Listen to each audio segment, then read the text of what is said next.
In Rockland, we're served by an all-volunteer firefighting force. It's really the key to the safety of our community, all of our communities. And by joining, by being part of it, you can actually enter into a very important part of the matrix of what makes us a great county.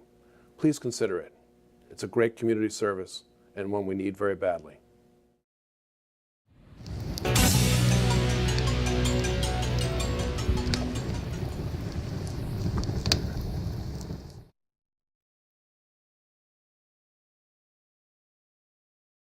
They've even set up a class now that's called Scene Support, and that is for the person who wants to join, who may be older, even a retired person who wants to join, maybe just drive the truck and help outside. Some people just like the idea of driving and pumping the trucks, and they like working on them.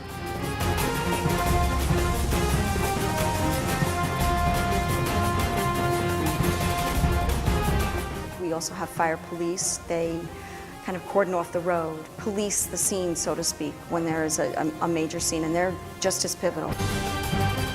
And even fire police, we have to have hazmat training. And this is all part of your upgraded training today. Trained in identifying the various materials, what they are, and what can happen, and confirm that it is a hazmat situation.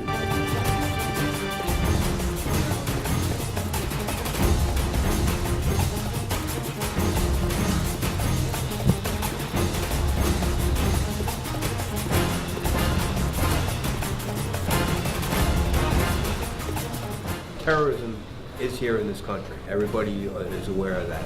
We're never going back to September 10th, 2001. Yeah.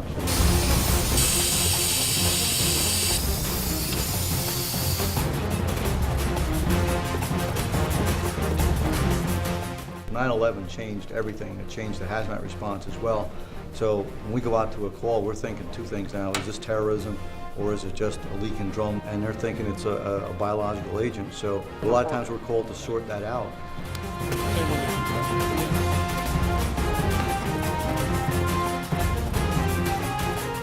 It's infrared spectrometry, so it can identify any unknown. If I put a sample of a rubber band, it'll tell me it's a rubber band. If I put a sample of an unknown powder, it tells me what it is.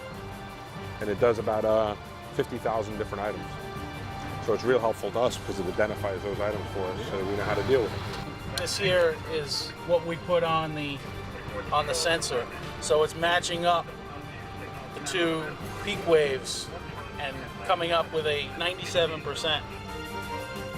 If you looked around the country, you probably couldn't find a better equipped, better trained hazardous materials team, whether it's a large urban city, a government agency, we'll put up against any of them. So we've got a spot for everyone. Whoever feels they want to help, they can, and you're still a full member of the family. If you're an action-oriented person who maybe has a job that's not action, kind of boring, maybe even drudgery, and something's missing in your life, this is a great way to fill that part of your life that's missing.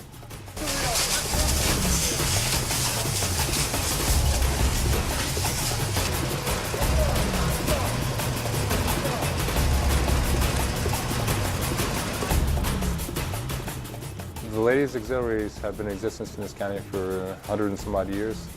They support the firefighters. We get up in the middle of the night if the chief calls us for Signal 13, and we serve them coffee and donuts or whatever, sandwiches, whatever's needed, and we respond to the scene with our patrol. And they're very happy to see us when we get there. It doesn't matter age or anything, all members are welcome. There were virtually no female firefighters all through the 60s, 70s, I guess in the 80s we started to pick up a few. They were, I guess, pioneers. When you saw a female on the fire ground, it would attract attention. You see heads turn. They've been working out. It hasn't been a problem. That was always the fear, that they weren't strong enough to do the job. But a lot of our men are not physically really large either. Some of our women are quite strong. Every major emergency you go to, they're there. Now, it doesn't attract any attention. Some of our classes consist of maybe 20% females. We do have female firefighters in our fire district, and they're great. You know, they do the same load as the guys. You don't doubt them. Trust my life.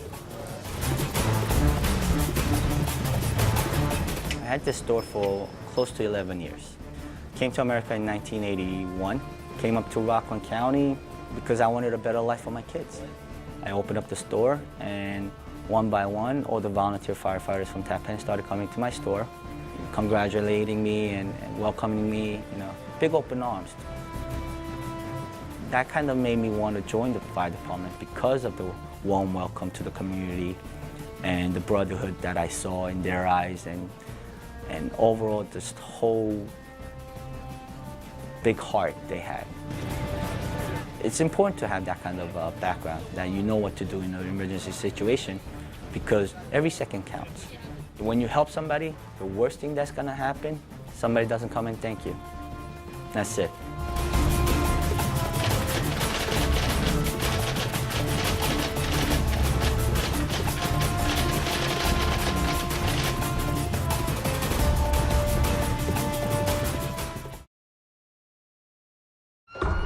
We are the ones who show up to the car accident that your neighbor was involved in.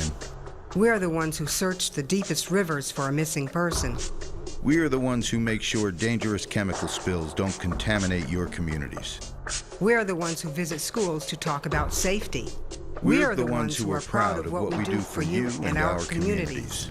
Could you be one of the ones? Call the Fire Training Center or visit rocklandsbravest.org and find out now.